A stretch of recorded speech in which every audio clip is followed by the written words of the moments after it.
kami belum mendapatkan bukti yang kuat kaitan antara penempatan banyak militer di Kabupaten Intan Jaya dalam rangka untuk operasionalisasi bisnis emas atau tambang emas tersebut. Tapi kami cukup bertanya-tanya. Jadi sebenarnya kenapa tadi kami sampaikan, ini di satu sisi kondisi keamanannya downgrade terus ya, turun terus. Tetapi di sisi yang lain, ini ada satu wilayah yang punya kapasitas atau kandungan sumber daya alam yang sangat luar biasa. Nah, ini jadi pertanyaan buat kita, karena juga pada seputaran waktu ketika pendeta Jeremia dibunuh, itu kemudian beredar surat yang ditandatangani, surat dari Gubernur Papua yang ditandatangani oleh Gubernur Papua terkait penunjukan izin usaha wilayah pertambangan khusus ya, IUPK. Tapi kami juga coba konfirmasi ke gubernur, dan pihak gubernur langsung sendiri menjawab bahwa itu surat bukan dari dia. Jadi ini sebetulnya kami juga coba tanya ke orang yang bekerja punya relevansi dengan bidang ini di Kabupaten Intan Jaya. Mereka bilang iya saya dapat, tetapi hanya melalui WhatsApp sebagaimana masyarakat pada dapat. Tapi saya tanya secara formal apakah dia pernah lihat di dalam sistem administrasi pemerintahan daerah terkait dengan izin tersebut. Dia mengatakan tidak pernah tahu soal tersebut. Jadi ada sejumlah hal yang harus diperjelas. Karena saya menganggap bahwa kehadiran TNI dan Polri harusnya mengamankan masyarakat. Itu tujuan utamanya kan. Jadi saya menganggap bahwa seharusnya justru tujuannya untuk mengamankan warga, dan hal tersebut harusnya tidak susah diperjelas oleh Jakarta, karena ini bukan sekedar pasukan teritorial saja, tetapi sudah ada non-teritorial atau operasi militer atau disebutnya sebagai operasi gabungan, KOGAB, Komando Gabungan yang ada di Papua ini. Jadi belum ada yang spesifik, tapi kami mendapati satu situasi yang cukup kontras ya, yang cukup berbanding dalam dua sumbu yang berbeda. Soal bahwa laporan ini berpotensi dituduh sebagai laporan separatis, sebagaimana laporannya Pak Jonjonga dalam kasus Dunga, saya pikir ya silahkan aja dituduh apa-apa. Kita kan juga udah biasa dituduh seperti ini gitu. Tapi kami melihatnya pada soal konteks warga. Jadi saya ingin menempatkannya secara normatif, konstitusional. Harusnya, baiknya yang memberikan pernyataan dari pihak pemerintah adalah pihak-pihak yang bukan pelaksana, tetapi pihak-pihak yang ada dalam posisi oversight, dalam posisi pengawasan. Dan yang kedua, kami ingin sekali, tim kemanusiaan ini ingin sekali diuji bukti dan temuan kami. Jadi kami tidak ingin menuduh siapapun, kami tidak mau menuduh pihak TNI, pihak OPM atau pendeta Jongjonga, tapi kami ingin dari temuan kami saja. Kami kalau diminta untuk menyampaikan temuan, bukti, saksi, kami bersedia. Jadi menguji separatisnya dari mana? Apakah datanya data separatis dan lain-lain? Saya pikir itu hanya slogan saja, tuduhan aja. Tapi kami tidak mau melihat soal-soal seperti itu. Kami lebih ingin melihat diuji saja. Jadi kalau misalnya ada banyak tim, dalam pemantauan kami ada tim Menko Polhukam dari pemerintah pusat, lalu ada tim dari DPR Papua di tingkat provinsi atau Papua, lalu ada tim Komnas HAM, ada tim MRP, lalu juga siapa lagi ya? tim dari TNI, Polri, TNI Polri gabungan juga turun. Artinya semua sudah turun, artinya energi ini harusnya punya kontribusi yang positif pada keluarga korban, masyarakat, dan juga pada kondisi Intan Jaya ke depan. Tetapi kan justru yang terjadi ada pengiriman pasukan terus-menerus.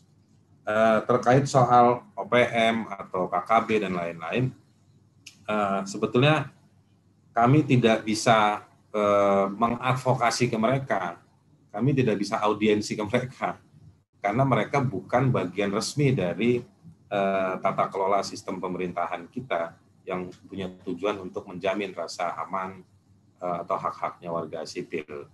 Kalau dalam pendekatan konflik, maka persoalannya kami juga tidak melihat ada pernyataan dari presiden, karena pernyataan konflik itu harus keluar dari presiden. Nah, tapi juga saya yakin masyarakat Papua juga tidak mau dilematkan status konflik, karena itu pendekatannya akan banyak merugikan hak-hak sipil dari warga. Nah, sekarang jadi situasinya ini di Papua apa diperjelas. Daripada nuduh kami nanti laporan separatis, lebih baik mari kita tentukan status situasi di Papua ini. Apakah dia konflik atau tidak, ataukah sekedar memang ada masalah dengan OPM dan KKB dan lain-lain. Maka penting di pihak pemerintah pusat punya strategi. Kita nggak minta diumumkan, karena itu kan bagian dari upaya penanganan situasi. Tetapi kalau situasi itu, kebijakan itu ada, pertanyaan kami, kenapa harus sampai mengakibatkan penurunan yang drastis kondisi warga sipil? Tentu saja temuan kami akan kami bagikan ke teman-teman. Kami akan terima kasih sebelumnya kepada teman-teman media. Dan kami berharap kalau memang bisa, dan saya yakin pasti temuan kami ini dibaca juga oleh orang-orang di balik yang dituduh atau mengklaim sebagai dirinya OPM atau KKB. Intinya, tim kami mau bilang, siapapun yang megang senjata, siapapun yang melakukan kegiatan-kegiatan militeristik, termasuk itu pihak yang musuh dari pihak TNI, kami berharap jangan merugikan kehidupan warga sipil, jangan merugikan keberadaan warga sipil di Papua dalam hal ini soal Intan Jaya atau di distrik kita di Papua. Situasi ini justru merugikan warga sipil, membahayakan warga sipil, dan memperburuk situasi di Intan Jaya atau bahkan di Papua. Mungkin kira-kira begitulah jawaban saya. Iya, jadi yang ke gubernur. Gubernur dan presiden. Ke presiden sebenarnya begini, kita kan mau minta kejelasan tentang apakah pengiriman pasukan atau banyaknya pasukan ini di Papua itu terkait dengan satu kebijakan strategis dari Jakarta, karena TNI yang ada di sini bukan saja yang organik, tetapi juga yang non-organik. Nah, khusus untuk yang non-organik ini, saya meyakininya harus ada kaitan dengan satu kebijakan strategis. Dan itu pertanggungjawabannya ada di Panglima TNI, tetapi juga ada di Presiden. Pasti rencana-rencana tersebut harus diketahui oleh Presiden. Nah, kalaupun tidak demikian, kami ingin Presiden tahu ada kondisi warga sipil yang dalam kondisi trauma, ketakutan, akibat keberadaan dari alat-alat negara di sejumlah tempat. Jadi menurut saya sebenarnya simpel aja kami ingin menyampaikan ini ke Presiden. Sempat ada yang nanya juga, kenapa nggak ke Menko Polhukam? Saya pikir Menko Polhukam kan pembantunya Presiden. Jadi nanti Presiden bisa memerintahkan kembali untuk mengkompilasi sejumlah temuan dan bisa membuat, saya pikir bukan pernyataan, tetapi rekomendasi kebijakan seperti apa soal keberadaan militer dan operasinya di Papua. Soal ke Komnas HAM, dalam pendekatan penyelidikan atas dugaan pelanggaran HAM atau pelanggaran HAM yang berat, saya pikir ini sesuatu yang wajar, karena kami menemukan bahwa ini bukan peristiwa dadakan personal yang indisipliner atau melakukan tindak pidana di luar dari tugas operasinya. Tetapi kami mendapati satu rangkaian peristiwa-peristiwa dari TNI yang merespon, yang sebenarnya TNI sendiri juga anggotanya dibunuh akibat peristiwa open fire atau saling tembak-menembak itu. Tetapi responnya justru ke masyarakat, gitu.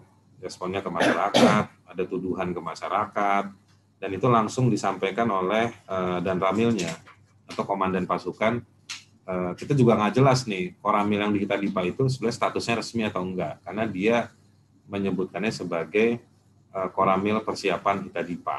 Jadi belum ada nomornya juga kalau dari kesaksian yang ada. Kalaupun terus diproses lewat peradilan militer, saya pikir itu tidak menggugurkan yurisdiksi untuk melihat sejauh mana pelanggaran HAM atau pelanggaran HAM berat itu juga terjadi. Jadi dia bukan, dalam hukum itu sesuatu yang harus dipilih. Kalau pengadilan militer berarti yang lain nggak usah. Bisa juga dalam satu peristiwa itu punya kandungan pelanggaran yang lebih dari satu. Dan di situ Komnas HAM bisa. Terkait juga mungkin begini ya, sejumlah pertanyaan lain.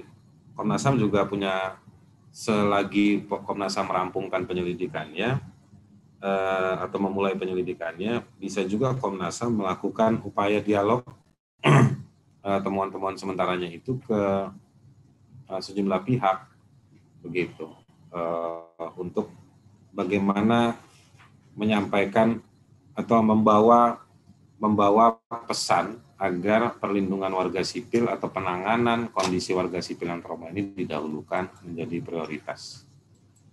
Kira-kira begitu. Kenapa ke gubernur? Saya pikir dan Bupati Kabupaten Intan Jaya, karena ada kondisi yang sangat urgent untuk merespon atau melakukan serangkaian pemulihan sementara terhadap para warga yang mengungsi. Dan ini menurut saya tidak bisa ditunda-tunda. Dan ini saya pikir wajar berbagi peran antara pusat dengan daerah untuk merespon situasi ini. Mungkin sih itu top yang bisa saya sampaikan terkait dengan rekomendasi. Kalau soal pasukan, begini teman-teman. Ini situasi atau upaya untuk mencari informasinya sangat terbatas. Jadi akses mencari informasinya juga tidak gampang. Maka tadi sejak awal kami gambarkan soal kondisi kondisi Intan Jayanya sendiri, baik kondisi geografinya maupun juga kondisi sosial, ekonomi, politiknya yang punya dampak pada tata kelola pemerintahan, keamanan, dan lain-lain. Ada kondisi masyarakat atau kondisi wilayah yang tidak mudah diakses. Jadi memang informasi ini bagus. Sebenarnya kami malah senang kalau ada yang ngasih info atau dibantah, itu justru makin menjelaskan soal keberadaan kondisi Intan Jaya ini. Jadi semua informasi itu kami terima, tetapi yang jauh lebih penting, yang resmi merespon, menjawab. Ini ada pasukan apa aja, ada siapa aja. Itu yang menjadi penting, karena hari ini ketiadaan informasi atau ketiadaan informasi yang otentik. Otentik itu artinya keluar dari otoritas yang tepat. Itu minim sekali. Jadi informasi yang keluar palingan klaim aja kalau ada penembakan dari OPM, nanti OPM ngomong. Penembakan dari TNI atau Polri, pihak negara, nanti ngomong. Nah, ruangnya warga sipil itu tidak ada. Nah, itu yang kami merasa bahwa satu, ruang warga sipil tidak ada. Yang kedua, statement yang muncul hanya klaim sepihak tanpa ada penjelasan tentang kondisi-kondisi yang yang resmi tentang banyak hal, termasuk dalam soal pasukan keamanan. Kira-kira begitu. Ada pertanyaan lagi untuk kasus terakhir, yaitu penembakan Pendeta Rufinus. Apakah sudah dijelaskan kronologinya? Mohon maaf jika terlewat tadi, sinyal sempat hilang. Terima kasih. Memang Kami tidak melakukan pendalaman, penggalian informasi untuk pembunuhan pendeta Rufinus, tapi kami memang catat itu semua karena itu bagian dari Kabupaten Intan Jaya. Tapi kami memang melihat kemiripan, yaitu pendeta Jeremia Janambani, ini juga pendeta.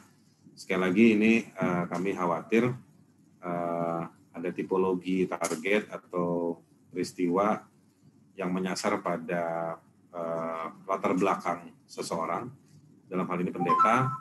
Dan di Papua pendeta ini sangat dihormati bagi masyarakat.